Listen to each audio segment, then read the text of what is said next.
नमस्कार मित्रों, मैं हूं आपकी दोस्त रुचि और स्वागत करती हूं अपने YouTube चैनल कहानी अड्डा में, जहां मैं आपके लिए लेकर आती हूं दोस्तों सुंदर सुंदर कहानियां।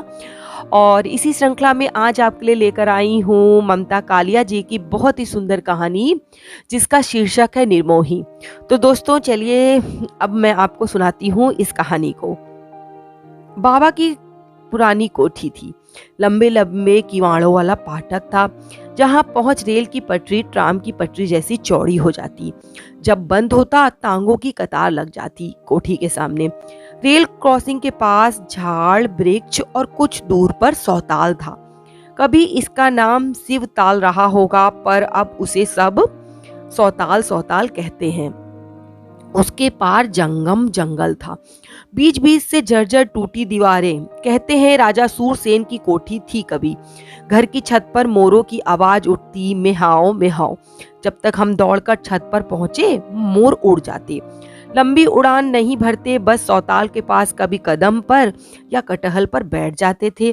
सौताल से हमारी छुट्टियों का गाथा लोग बंधा हुआ है। शाम को ठंडी ब्यार चलती, दादी हाथ का पंखा रोक कर कहती, जे देखो सौताल से आया शीत समीरन। कभी आकाश में बड़ी देर से टिका एक बादल थोड़ी देर के लिए बरस जाता। दादी का एहलाद देखते बनता था। आज सिदौसी में मोर पपीहा मल्हार गा रहे थे, मैं जानू मेह परोगो। दादी दिन रात सौताल की रांगनी में बंधी रहती।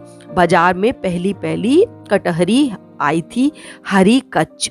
दादी ने कुंजड़िन से पूछा, सौताल की है ना? कुंजड़िन को गाहकी करनी है, सत्य कमाने तो निकली नहीं है। बोली, हम्बे मैया, और जे कचनार जे लाली सेम सब सौताल की हैं। हम्बे मैया, सारा झुआ वहीं से भर के लाई हूँ। दादी तरकारी लेकर आंगन में बैठ जाती, एक तख्त पर एक एक तरकारी छांटती छीलती। उनकी पोथी का एक एक पन्ना खुलता जाता। कहती, जे कचनार राजा जी ने लगवायो हो, उनकी रसोई में एक दिन पूरी ब्यालू कचनार की रंधे है। कचनार की भुजिया, कचनार का रायता, कचनार का अचार, बाजरे की बेडमी। एक दिन शकरकंदी का राज रहतो, शकरकंदी का हलवा, शकरकंदी की खीर, शकरकंदी की चाट, शकरकंदी की पूड़ियाँ।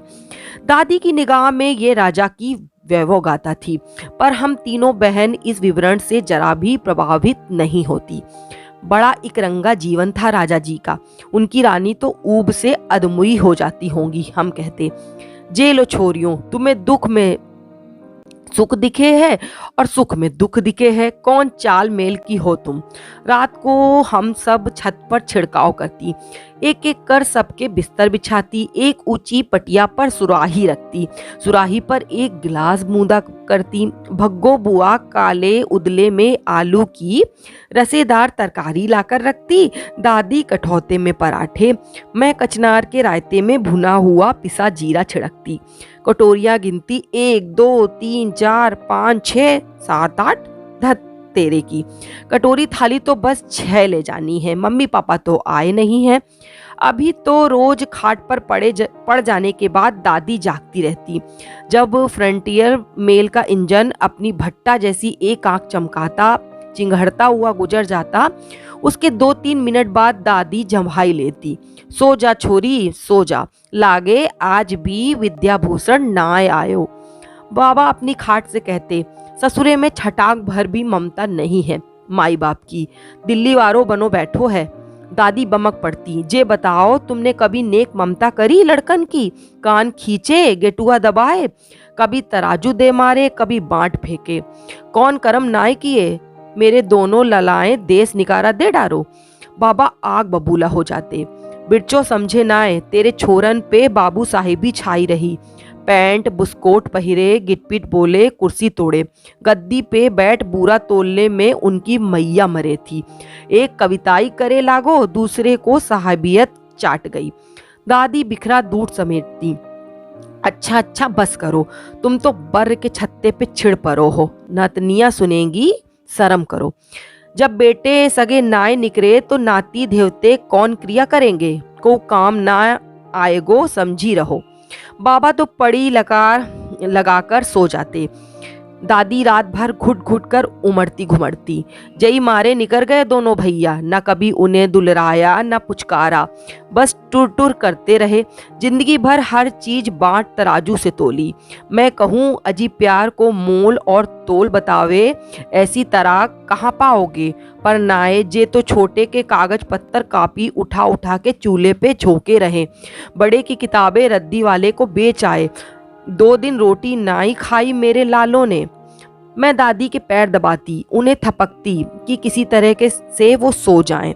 सुबह सौताल की तरफ दादी के साथ जाती हुई कहती, दादी इस बार तुम हमारे साथ दिल्ली चलो।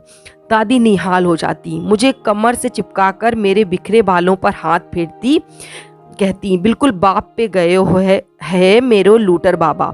मैं जानू विद्याभूषण भी मुझे हुड़कता होगो। जब 12वीं में आगरे पड़े था, रात में मेरी पार्टी पे आकर पूछे, जीजी क्यों रो रही हो? मैं चुप। कान में दर्द है? मैं चुप। दांत में दर्द है? मैं चुप की चुप। पैर दबा दूं? नहीं। जीजी सुबह तुम्हें डॉक्टर के ले चलूंगो। चुप रहो, हो जाओ। तभी तेरे बाबा अपने तख्त पे से चिल्ला उठे, या के लिए तेरे पास डॉक्टर की फीस है तो मेरे को दे जीजो, कार्तिक में आड़त भरनी है, काम आएगी। विद्याभूषण में ऐसी खटास भर जाती, अगले ही रोज वो अपना बिस्तरा गोल कर ले। तो हमें बाबा से डर लगने लगता। शाम की सैर के बाद बाबा जब आते तो दहशत होती थी। हम कहती, दादी आज यहीं रह जाएं, घर ना जाएं। दादी कहती, घर तो जानो ही पड़ेगो। अपने द्वारे से हटके तो फूलमती की नाय जी, हम तुम कौन गिनत हैं। अन्नो कहती, देखो ये अर्जुन और कदम के नीचे कैसे पत्तों की छैया है, पीने को बावड़ी का मीठा पानी और खाने को झरबेरी के लाल लाल बेर। दादी तड़प जाती, एरी अन्नो अब की हो तो कह दियो, फिर कभी ना कहियो जे बात। क्यों दादी? मैं जिद करती, तुझे नाय पतो बहू के नाय सुनायो वा किस्सो। हम वापसी के लिए चल पड़ते। दादी अपनी एक टांग पर उचक उचक कर चलती और किस्सा भी उचक उचक कर आगे बढ़ता। उन्होंने कहा, एक थी फूलमती, बाके ये बड़ी बड़ी आंखें, कोई कहे मिग्रनैनी काहे और कोई कहे डाबर नैनी। एक बाकी ननद थी लांबावती, जई से ताल से लगी हवेली राजा सूरसेन की।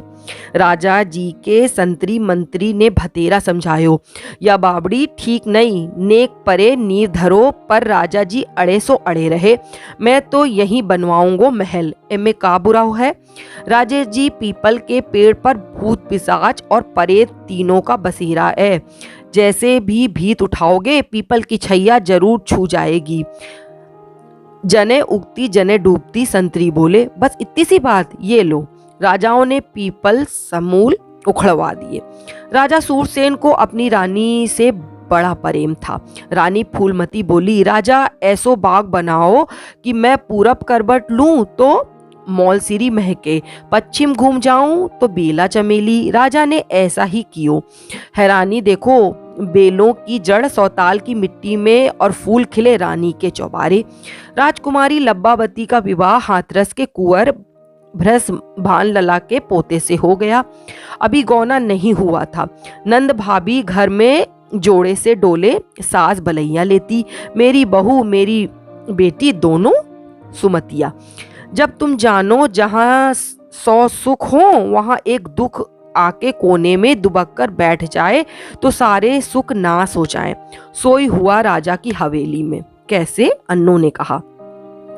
अरे विवाह को 1 साल बीता, 2 साल बीते, साल पे साल बीते, फूलमती की कोख हरी न भई। सास लाख झाड़ फूक करावे, राजा जी ओझा वैद बुलावे, नंद किशन कन्हई की बाल लीला सुनावे, पर कोई उपाय नाय फले। एक दिन लंबावती को सपनों आयो कि तेरे भैया ने पीपर समूल उखारो है, यही मारे महल अटारी निचाट परे है। एकादशी के दिन सौताल के किनारे फिर से तेरी भाभी पीपर लगाए, रोज ताल में नहाए, पीपर पूजे, अंजल ले, तब जाके जे कलंक मिटे। फिर तू 9 महीनन में जौले जौले 2 भतीजे खिलाएगी। लबाबती ने सुबह सबको अपना सपना बता दिया। अगले ही दिन एकादशी थी। 7 सुहागने पूजा की थाली सजाए, 16 श्रृंगार किए, सोने का कूजा डाबर नैनी फूलमती के सिर पर धरा कर पीपल रोपने चली। महल की मालिन का इकलौता बेटा सबके आगे आगे चलकर रास्ता सुझा रहा था। बाके हाथ में फड़वा खुरपी था। राजा महलन से देखते रहे। रानी फूलमती ने लोट लोट कर पूजा की। आपे आप बाबड़ी में उतार सोने की कूजा भरियो और पपर मूर पे जल चढ़ायो। फिर 7 सुहागिनों ने असीसे उचारी। सब की सब राजा के घर खुशी खुशी लौटी। रोज सवेरे पंछी पखेरू के जगते मुस्कुराते फूलमती लब्बामती दोनों जाग जाती और सौताल नहाने पीपर पूजने निकल पड़ती। कभी राजा जी जाग जाते, कभी करबट बदल कर सो जाते। फूलमती भाईली ननन से कहती, तेरे भैया तो पलिका से लगते ही सो जाते हैं। उनकी ऐसी नींद तो मैंने कभी नहीं देखी जैसा उनको नींद आती है। लबाबती कहती, मेरे भैया की नींद को नजर ना लगा भाभी। जे भी तो सोच, जितनी देर जागेंगे तुम्हें भी जगाएंगे कि ना आए। डाबर नैनी फूलमती उल्टी सांस भरती, हम तो सारी रात जगे, भला हमें जगावे वारो कौन है। लब्बावती की कांटो तो खून नहीं। बोली, क्या बात है। फूलमती बोली, अभी तुम गोनियाई नाए गए हो, तुम्हें का बताएं का सुनाएं। तोरे भैया तो जाने कौन कौन सी पार्टी पड़े हैं कि मन लेहूं पे देऊं छटांग नहीं। फिर फूलमती ने बात पलटी, तुम्हारी ससुराल से संदेशो आयो है कि अब की पूरनमासी को लिवाने आएंगे। लबामती ने भाभी की गटई से झूल कर लाड़ लड़ाया। कह दो बिन से पहले हम अपने भतीजे को काजल लगाए के नेग लेंगे, तब गौना जाएंगे। माँ ने सुना तो बरस पड़ी। समधी जमाई राजी रहे, इस बार गौना दें। फिर तू 100 बार अइयो 100 बार जइयो, घर द्वार तेरो है। बड़े सरजाम से लब्बावती की विदाई हो गई। गौने में माँ और भैया ने इतना दिया कि समधी की 10 गाड़ी और राजा जी की 10 गाड़ी ठसा ठस भर गई। डोली में बैठते लब्बावती ने भाभी को घपची में भर लिया। भाभी, मेरे भैया को पत रखना, पीपल पूजा बावड़ी नहान का नियम निभाना, मोय जल्दी बुलौआ भेजना। फूलमती ननंद के जाने से उदास हो गई। राजा जी ने कठपुतली का तमाशा कराया, नंद गांव का मेला दिखाया, पर रानी का जी भारी सो भारी। सुबह सवेरे अभी भी वो रोज सौताल नहाती थी, पीपल पूजे, तब जाकर खाना पीना कुछ खाती थी। अब इस काम में संगी साथी कोई ना था।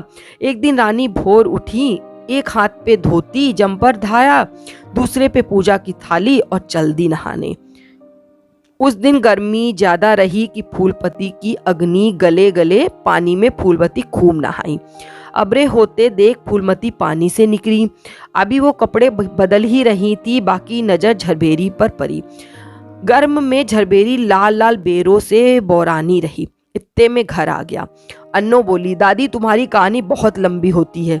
दादी अपनी छोटी टांग पर हाथ फेरते हुए बोली, जे कहानी नहीं जिनगानी है लाली, देर तो लगेगी ही। दादी घर पहुंचकर कामकाज में लग गई। मुझे लगता रहा लो डाबर नैनी को दादी ने सौताल पर गीला छोड़ दिया, जाने वो कब घर पहुंचेगी। पर दादी को कहाँ वक्त, कभी बटलोई चूल्हे पर धरे, कभी उतारे, कभी रोटी तवे पर, कभी थाली में। हम तीनों उनकी भरकस मदद करते, पर चौके में दादी के बिना कुछ होता ही नहीं था। दिन में 2 बार मैंने और अन्नों ने याद दिलाई, दादी कहानी। दादी ने बरस दिया, ना दिन में ना सुनी जाती है कहानी, मामा रास्ता भूल जाएंगे। मैं चुप। मेरे 4 मामा थे और अन्नो सन्नो के 3, 7 लोग रास्ता भूल जाएंगे तो ये कैसे हो सकता है।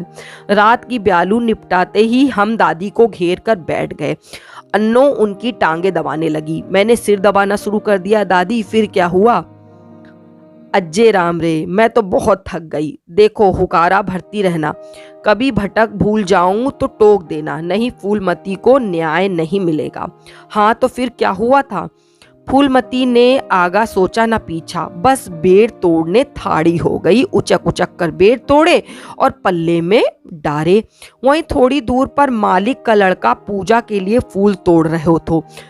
तभी रानी की उंगली में बेरी का कांटा चुभ गयो। फूलमती तो फूलमती ही, बाने कांटा कब देखो उंगली में ऐसो पीर भई कि आहें भरती वो दोहरी हो गई।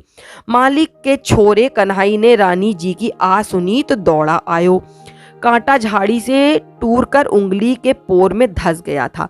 मालिक का छोटा कांटे से कांटा निकालनो जानतो रहो, सो बाने झरबेरी से एक और कांटा तोड़ रानी की उंगली को देर कांटा काट दियो। कांटे के कटते ही लहू की एक बूंद पोर पे छलछलाई। कनाई ने झट से झुककर रानी की उंगली अपने मुंह में दबा ली और चूस चूस कर उनकी सारी पीर पी गयो। छोरे की जीभ का भबकारा ऐसा कि रानी पसीने पसीने हो गई।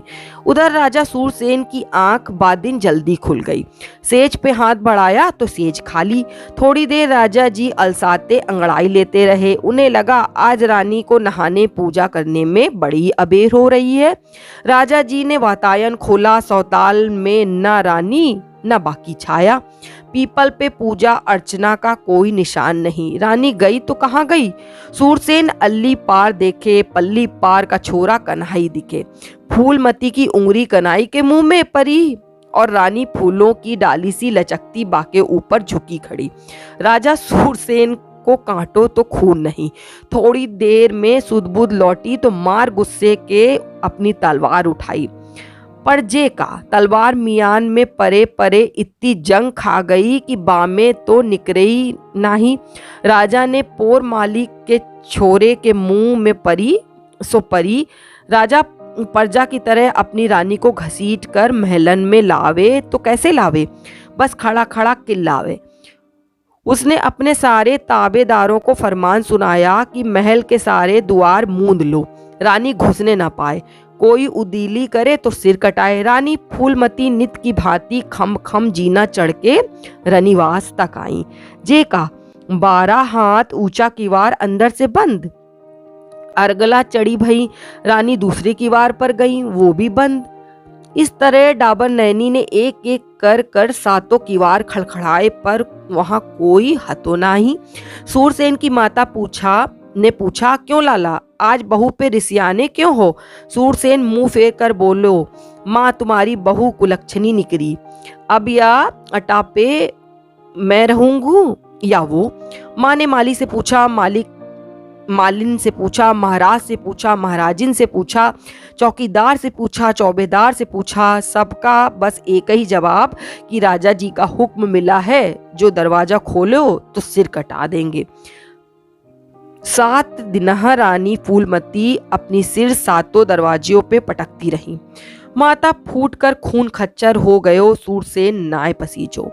अन्नों ने भड़क के कहा, ये क्या दादी, तुम्हारी कहानी में औरतें हमेशा हारती हैं, ऐसे थोड़ी होती है कहानी। दादी ने कहा, अरे जे कहानी हम तुम नहीं बनाए रहे हैं, जे तो सुनी भाई सच्ची कहानी है। मैंने कहा, आगे की कहानी मैं बोलूं दादी? नहीं, तेरे से अच्छी तो अन्नो बोल लेवे। चल अन्नो तू पूरी कर, मेरे तो मुंह सूख गयो, एक पान का बीड़ा लगा दे। मैं भागम भाग दादी के लिए पान का बीड़ा लगा लाई। उस वक्त अन्नो बिस्तर पर अपने दोनों हाथ सिर के पीछे कैंची बनाकर लेटी हुई कहानी चल रही थी। दादी फिर यह हुआ कि जैसे ही डाबर नैनी फूलमती को घर द्वार पे दुत्कार पड़ी, वो खम खम जीना उतर गई। सौताल पर कन्हई उसकी राह देख रहा था। उसने रानी का हाथ पकड़ा और अपनी कुटिया में ले गया। 7 दिन में रानी अच्छी बिच्छी हो गई। मालिक ने दोनों की परितियां देखी तो बोली, रे कन्हई, राधा भी किशन से बड़ी है, जे तेरी राधा रानी ही दिखे है। डाबर नैनी वहीं रहने लगी। रोज सुबह मालिन और कन्हई फूल तोड़ कर लाते, फूलमती उनकी मालाएं बनाती। इधर राजा सूरसेन उदास रहने लगे। माँ ने लब्बावती को बुला भेजा। लब्बावती ने भाई से पूछा, प्यारे भैया, मेरी राजरानी भाभी में कौन खोट देखा जो उसे वनवास भेज दिया? सूरसेन ने कहा, तेरी भौजाई हरजाई निकली, वो मालिन के बेटे के साथ खड़ी थी। दोनों हंस रहे थे। बहन बोली, ये तो अनर्थ हुआ। अरे हंसना तो उसका स्वभाव था। अरे सूरज का उगना, नदिया का बहना और चिड़िया का चू चू करना कभी किसी ने रोका है? राजा सूरसेन को लगा कि उन्होंने अपनी पत्नी को ज्यादा ही सजा दे दी। 7 दिन राजा ने उधेड़ बुन में बिता दिए। 8वें दिन लब्बावती की विदाई थी। लब्बावती जाते जाते बोली, भैया अगली बार मैं हंसते बोलते घर में आऊं, भाभी को ले आना।